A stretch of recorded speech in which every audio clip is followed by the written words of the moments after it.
મને એ જ નથી સમજાતું શાને કારણ આવું થાય છે, પથ્થર તરી જતા ફૂલડા ડૂબી જાય છે. નમસ્કાર મિત્રો, જય જવાન જય કિસાન. મિત્રો, ઉદ્યોગપતિઓની, નેતાઓની ચાપલુસી અને વાહવા કરવાવાળા કલાકારો આજે મારા ગુજરાતની અંદર ઘણા ખરા જિલ્લાઓમાં ખૂબ જ મોટા પ્રમાણમાં ખેડૂતોને નુકસાની થઈ છે, પાક નિષ્ફળ ગયા છે, માલઢોરના ચારાને નુકસાની ગઈ છે. અને મિત્રો, અમુક ગામડા એવા છે કે ત્યાં ઘરમાં પણ પાણી ઘૂસી ગયા છે અને પોતાની ઘર વખરી પણ નાબૂદ થઈ છે. ત્યારે આજે મારા ગુજરાતની અંદર એવો એક પણ કલાકાર જાગ્યો નથી કે ખેડૂતોના હિત માટે એક પણ શબ્દ બોલ્યો એવો. માત્ર ને માત્ર કલાકારો છે તે પોતે પોતાના રોટલા શેકવાવાળા છે, નહીં કે કોઈના હિત માટે બોલનારા. આજે મોટા મોટા કલાકારો છે, જેમાં કીર્તિદાનભાઈ ગઢવી છે, દેવાયત ખવડ છે, માયાભાઈ આહિર છે. લાખો રૂપિયાના બજેટ વધારે છે મિત્રો.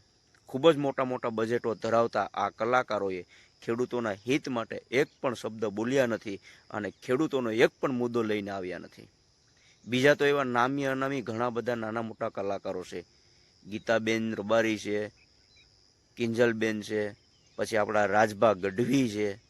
મિત્રો, એક નેહમાં રહેતા વ્યક્તિને પણ આપણા ખેડૂતોની વેદના ન આવી હો. આજે વિચાર કરી લ્યો, જે કલાકારી કરી અને પોતાની કલા વ્યક્ત કરી છે અને બહુ જ મોટું સંભળાવી જાય છે, અને આ જ કલાકાર આજે ચૂપ કેમ બેસી જાય છે.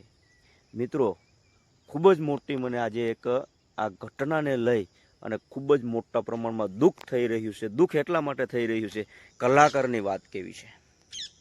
હવે આજે ઘણા દિવસોથી હું સોશિયલ મીડિયાની અંદર જોઉં છું, પણ નાનો મોટો એક પણ કલાકાર આપણા ખેડૂતોના હિત માટે. કલાકારો મિત્રોને મારે એટલું જ કહેવું છે કે તમે જે નેતાઓની તાઇફા કરવા જાઓ છો ને, એ નેતો એમનેમ નથી બની ગયો. નેતો છે ને, એ ખેડૂતોએ વોટ આપ્યો છે અને આમ જનતાએ ચૂંટીને બેઠાડ્યો ને એટલે નેતો થયો છે. તમે નેતાના ઓલામાં બોલવા જાવ છો, કેમ કે નેતો તમને રૂપિયા આપે છે. માણસો ગરીબ છે, ખેડૂત, એટલે તમે એની ઠેકડી કરો છો ને મજાક કરો છો. એક પણ કલાકાર આજે મારા ખેડૂત વિશે એક શબ્દ નથી બોલ્યો. તમને શરમ આવી જોઈએ. એટલે આમાં તમે આજે કલાકારોએ ભેદભાવ રાખી અને આ દુનિયાની અંદર નામ સાબિત કરી દીધું છે કે કલાકાર માત્ર રૂપિયાનો ભીખો છે, લાગણીનો નહીં.